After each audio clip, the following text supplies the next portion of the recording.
The more deceptive the times get, the harder it is to tell who is a deceiver.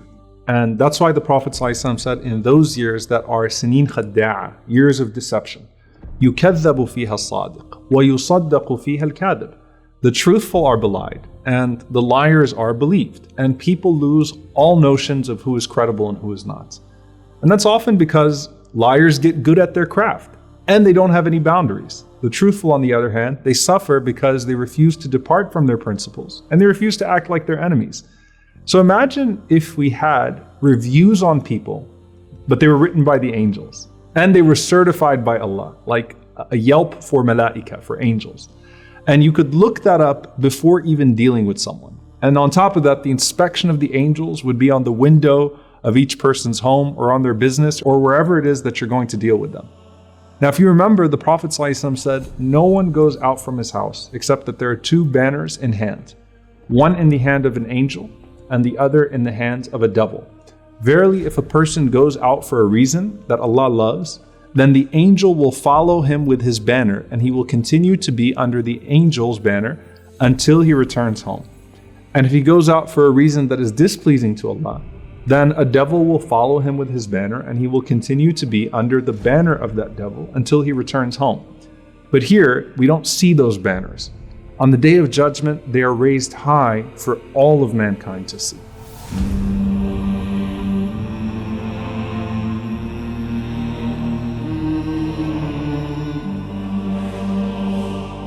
In the last days, when Dajjal rises, the Prophet ﷺ said, "Maktubun bayna aynayhi kafir," that you look at him and written between his two eyes is the word disbeliever. And that's so that every believer can know him. After he's done away with by the Messiah and the earth as a whole is done away with, Allah raises us on the Day of Judgment. And we have our identities, but those identities are determined by our deeds. The Prophet ﷺ said, "Inna as-sidqa yahdi ila al-birr. وَإِنَّ الْبِرَّ يَهْدِي إِلَى الْجَنَّةِ وَإِنَّ الرَّجُلَ لَا يَصْدُقُ حَتَّى يُكْتَبَ عِنْدَ اللَّهِ صِدِّيقًا." Verily, truthfulness leads to righteousness, and righteousness leads to Jannah. And a person keeps on telling the truth until he's written with Allah as a truthful person.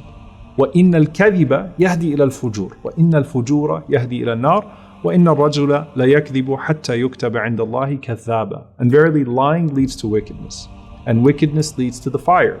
And a person keeps on telling lies until they're written before Allah as a liar.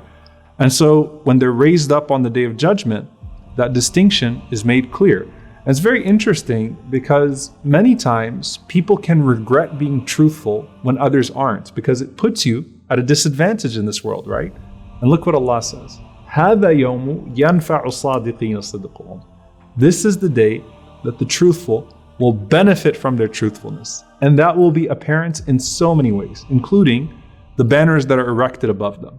So what are these banners? As for the worst banner, the Prophet ﷺ said, when Allah gathers the first and the last generations on the Day of Judgment, يُرْفَعُ لِكُلِّ غَادِرٍ لِوَاءٍ. He will raise a banner on top of every treacherous person.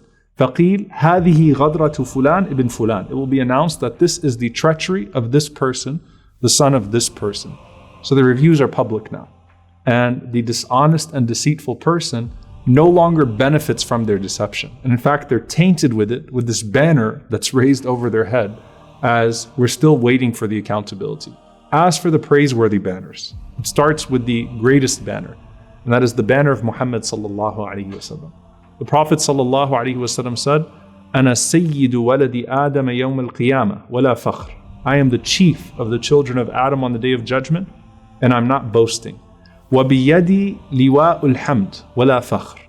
And in my hand is the banner of praise, and I am not boasting. وَمَا مِن نَبِيٍّ يَوْمَئِذٍ إِلَّا وَهُوَ تَحْتَ رِوَائِي. And there is not going to be a prophet since Adam on that day, except that he's also standing under my banner. May Allah allow us to be under the banner of our Prophet sallallahu alaihi wasallam. Now the scholars say that the Prophet sallallahu alaihi wasallam has the ultimate liwa al-hamd, the ultimate banner of praise. And we all want to be under that banner. But the praiseworthy stations will also have banners above them. So you have the banners of as-sadiqeen, people of truth. You have the banners of as-sabirin and as-shakirin, people of patience and people of gratitude. May Allah grant us those stations. Allahumma ameen. And the banners of praise are certainly not awarded to anyone except those that are distinguished by those stations. So a person who's distinguished by their truthfulness to Allah and seeking His reward, even if being truthful meant losing out on something in this world. And that's why there are some narrations that suggest that the honest merchants are with the martyrs, they're with the shuhada on the Day of Judgment. Because the martyrs were truest in their promise to Allah, and you have these merchants that are truthful in their dealings. Why? Because they're witnessing the sight of Allah upon them at all times. And then you have this one story that really encapsulates this in the most beautiful way. Salih, the son of Imam Ahmad, rahimahullah ta'ala, he said, my father forgave each and every single person who tortured him or backbited him.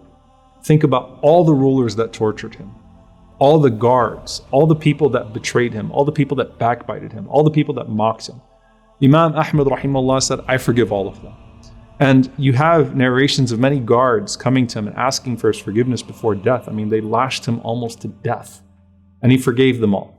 And you have people who backbited him, and they came to him and they asked him for forgiveness, and he always granted that forgiveness. So Salih said, I asked my father, what about the people who died before they could seek your forgiveness? Imam Ahmad rahimahullah said, you know what? لَقَدْ جَعَلْتُ الْمَيِّتَ فِي حِلٍّ مِنْ ضَرْبِهِ إِيَّايَ. I've forgiven even the dead people for the harm that they caused me. And he said, oh my son, don't you know that Allah says, فَمَنْ عَفَى وَأَصْلَحَ فَأَجْرُهُ عَلَى اللَّهِ, that whoever forgives and reconciles, then his reward is on me, his reward's on Allah. Meaning Allah is going to take it upon Himself to properly compensate their grievances. And then he said to me, oh my son, I heard that Imam Hassan al-Basri rahimahullah said about this ayah, إِذَا كَانَ يَوْمُ الْقِيَامَةِ جَثَتِ الْأُمَمُ كُلُّهَا بَيْنَ يَدَيِ اللَّهِ, that when the Day of Judgment comes, all of the nations are brought forth before their Lord on their knees. ثُمَّ نُودِيَ أَنْ لَا يَقُومَ إِلَّا مَنْ أَجْرُهُ عَلَى اللَّهِ. And then a voice calls out and says, no one stand up except those who Allah has guaranteed their reward. فَلَا يَقُومُ إِلَّا مَنْ عَفَى فِي الدُّنْيَا. So no one will stand up except for those people who used to forgive in this dunya. And he repeated, فَجَعَلْتُ الْمَيِّتَ فِي حِلٍّ. So I've forgiven all of them. I've even forgiven the dead ones that beat me and didn't live to seek my forgiveness. And he went on to say that, man shouldn't want that Allah is going to punish someone else on their behalf.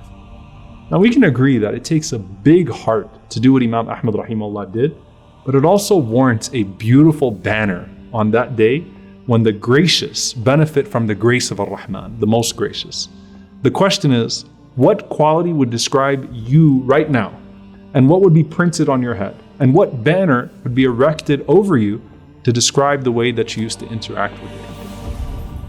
فأما من ثقلت موازينه فهو في عيشة راضية